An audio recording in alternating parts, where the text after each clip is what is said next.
It wasn't the world I imagined growing up. But then again, nothing ever turned out the way I expected. The alien invasion came like a thief in the night, sudden, unrelenting, and indiscriminate. Society collapsed under its weight, and survival became the only rule. But that's not where my story starts. It began long before the world burned. Growing up, my family always made it clear who the favorite was. My brother, Ethan, could do no wrong in their eyes. He was the golden child, the prodigy, the apple of their eye. And me? I was the shadow, the mistake they barely tolerated. Every achievement of mine was dismissed or ignored, overshadowed by Ethan's smallest successes. If he brought home a mediocre grade, it was celebrated as a triumph. If I excelled, it was met with indifference or even resentment. I'd hear whispers when they thought I wasn't listening. "She'll never amount to much," my mother once said, her voice tinged with disappointment. My father's agreement was like a dagger in my chest. "At least Ethan will take care of us when we're old." I'd grown numb to it over the years, burying my pain under layers of determination. I'd work hard, save up, and one day leave them behind. That was the plan. But then, the aliens came, and plans became luxuries no one could afford. The first sign of the invasion was the sky. Brilliant flashes of light streaked across the heavens, followed by an eerie silence. Then came the destruction. Entire cities were reduced to rubble in seconds, their defenses useless against the advanced technology of the invaders.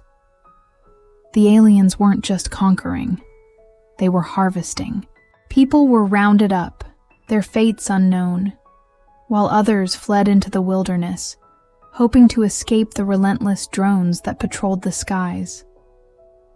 I'd been living alone by then, having finally escaped the toxic grip of my family. My small apartment became my fortress. I'd always been practical, stocking up on supplies even before the crisis hit. Some called it paranoia. I called it preparation. When the streets turned dangerous, I found sanctuary in a safe house, a well-hidden shelter built by a survivalist community I joined online years ago. It was everything one could hope for in such times.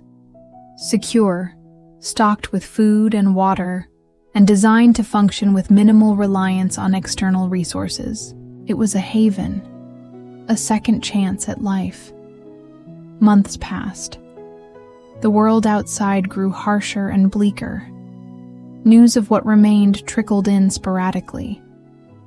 The aliens had begun constructing massive towers that loomed over the remnants of civilization, their purpose a mystery. Resistance groups tried to fight back but were swiftly crushed. I heard rumors about my family. They'd lost everything: the house, their savings, even their dignity. Ethan, their shining star, had failed them when it mattered most. They were starving, scavenging scraps like so many others. I didn't feel the satisfaction I thought I would, just an emptiness. A hollow ache that reminded me of the countless nights I'd cried myself to sleep, wondering why I wasn't enough for them. But I didn't reach out. I'd built a new life, a better one, and they were no longer part of it. One evening, as I sat by the fireplace in the safe house, savoring a bowl of stew, the past came knocking, literally. A weak, hesitant knock on the reinforced door. My heart raced. Visitors were rare and dangerous. I grabbed my knife and approached cautiously. "Please, if anyone's in there, we just need food. We'll do anything." The voice was faint, but familiar. I peered through the peephole and felt the air leave my lungs. It was them, my parents, gaunt and unrecognizable, with Ethan slumped behind them. He looked worse than I'd ever seen him, thin, pale, defeated. I froze. Part of me wanted to turn them away, let them suffer as I had. Another part of me, the part that still longed for their approval, wanted to help. I unlocked the door but didn't open it fully, keeping the chain latch in place. "What do you want?" I asked, my voice colder than I intended. My mother's eyes widened. It's you? We didn't know." "Oh, thank God. Please, we need help." "Help?" I repeated bitterly. "Like the help you gave me when I needed it?" My father stepped forward, his face etched with regret. "We were wrong, okay? We see that now. Please, just let us in. We're starving. Ethan he's not well." I looked at Ethan, the golden boy, now broken and humbled. He couldn't even meet my gaze. "I'm sorry," he muttered, barely audible. The words I'd longed to hear for years felt empty now. "I have food and supplies," I said. "But letting you in would put me at risk. I'll give you some rations, but after that, you're on your own." My mother sobbed, but I didn't falter. I handed them a small bag of provisions through the gap in the door and shut it before they could say more. Days turned into weeks. They returned a few times, leaving notes of apology and gratitude outside the door. I read them but didn't respond. My heart was a battlefield, torn between resentment and a lingering sense of duty. Eventually, they stopped coming. Whether they found another source of help or succumbed to the harshness of the world, I didn't know, and perhaps I didn't want to. Life in the safe house was lonely but peaceful. I planted a small garden, learned to sew, and even started keeping a journal. For the first time, I was free to be myself, to live without judgment or comparison. The world outside remained brutal, but within these walls, I found a semblance of happiness. Sometimes I thought about my family. I wondered if they truly regretted their actions, or if desperation had driven their apologies. It didn't matter. I'd moved on, built a new life from the ashes of the old one. The alien invasion had taken so much from everyone, but it had given me one thing: clarity. I wasn't the shadow anymore. I was the light in my own life, and that was enough. However, one day, pity overcame me, and I opened the gates to let them in. Days passed, and the atmosphere in the safe house grew tense. My father and brother began to assert themselves, issuing commands as though they were in charge. Ethan's fiancée, who had once begged for refuge, started to hurl subtle insults and snide remarks at me. It wasn't long before her verbal abuse became a daily occurrence. As if that weren't enough, my mother, who I had hoped would stand by me, began to divide my carefully rationed supplies, favoring Ethan and his fiancée. It was as though the past had reawakened, dragging me back into a life I had fought so hard to escape. On top of it all, they were unhygienic. They refused to clean up after themselves, leaving messes that turned the once secure safe house into a breeding ground for disease. It started subtly, a foul smell here, a neglected corner there, but quickly spiraled out of control. My warnings went ignored, and soon infection spread. The first to suffer was my father. A painful, pus-filled cyst developed on his lower abdomen, forcing him into days of fever and agony. The others began to panic, realizing their careless habits were catching up with them. Desperation hung heavy in the air, but still, they turned their frustration on me instead of themselves. In their frustration, they lashed out at me, their tempers flaring and their civility crumbling. My father and brother started blaming me for the food shortage, as though my very presence was the reason they were starving. "You're useless," my brother shouted. When the food supply ran out, desperation turned to cruelty. "Go out and find food," Ethan spat, his voice venomous. "And don't come back until you do. Actually, it'd be better if you just died out there. More food for the rest of us." I pleaded with them, begging for a chance to stay. But my mother turned her face away, avoiding my gaze. Ethan's fiancée smirked cruelly, standing tall as if the house belonged to her. My father offered no words of comfort, only a silent glare that told me I was no longer welcome. Before I could say another word, they shoved me out the door, slamming it behind me with finality. I stood outside on the cold stairs, tears freezing against my cheeks as the sky dimmed. I waited, hoping they'd change their minds, but no one came.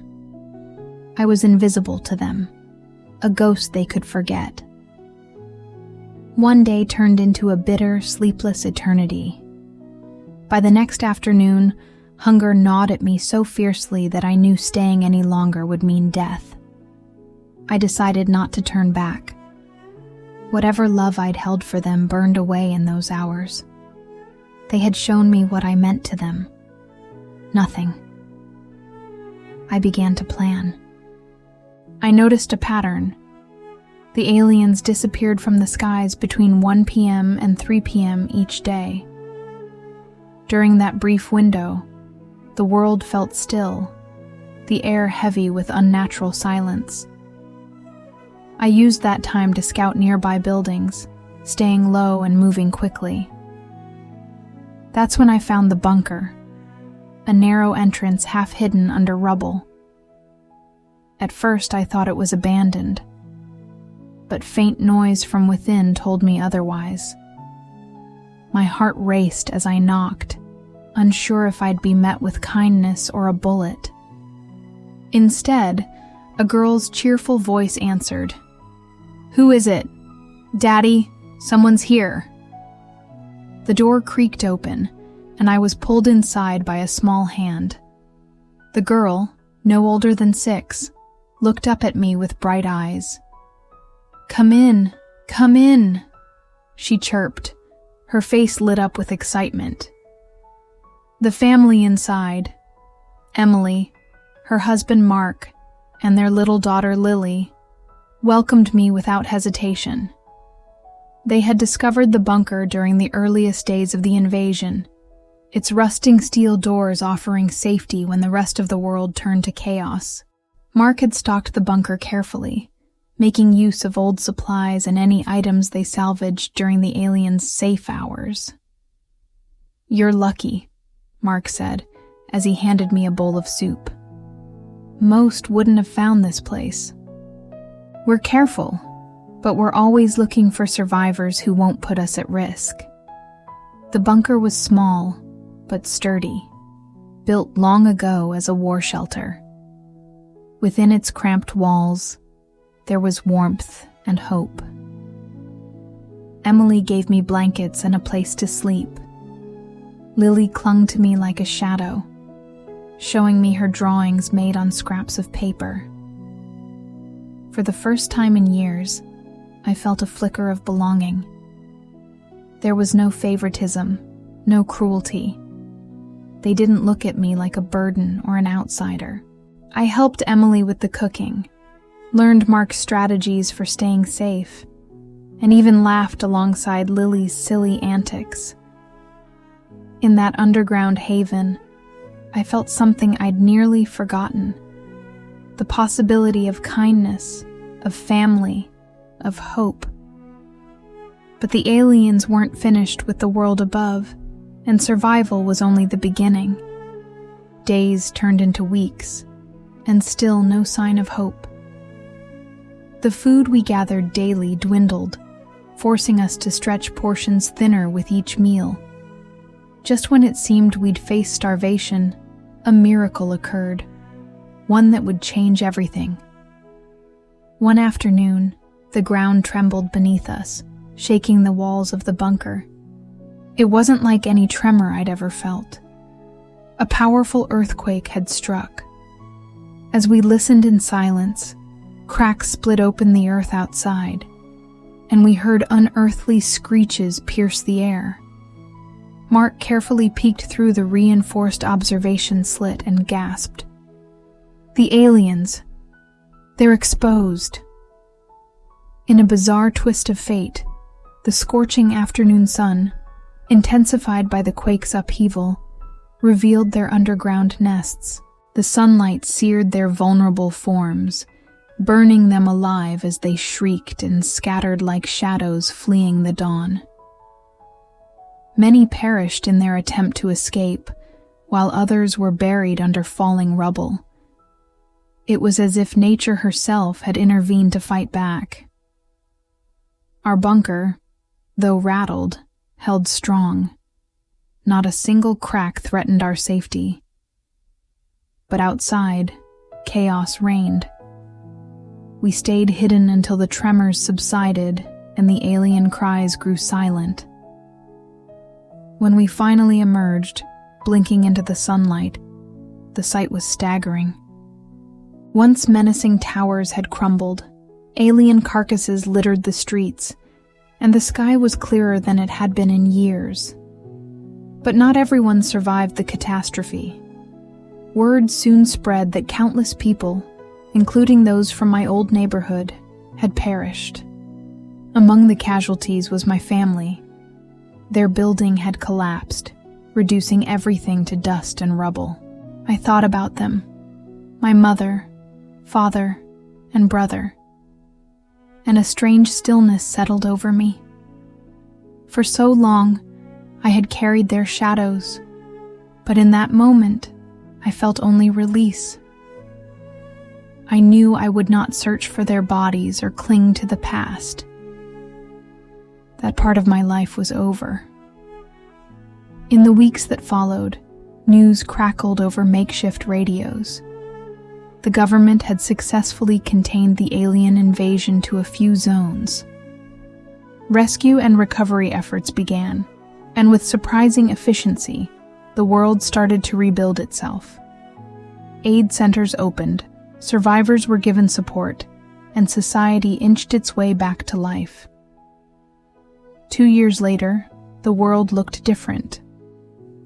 Cities had been rebuilt, though scars of the invasion remained etched into every street and structure. I used the government aid to open a small shop in a quiet town, a modest little corner where I sold essentials, handmade crafts, and warm smiles to familiar faces.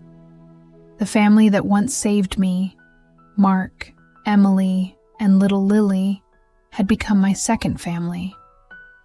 I visited them often, especially Lily, whose laughter never failed to brighten my day. She was my anchor, a symbol of innocence in a world that had known too much suffering. Together we shared meals, told stories, and celebrated the quiet victories of life. And I was happy. Not in the grand, unattainable way I'd once dreamed of, but in the small, meaningful ways that truly mattered. I had peace, friendships, and freedom, things I'd fought for and earned. The shadows of my old life no longer haunted me.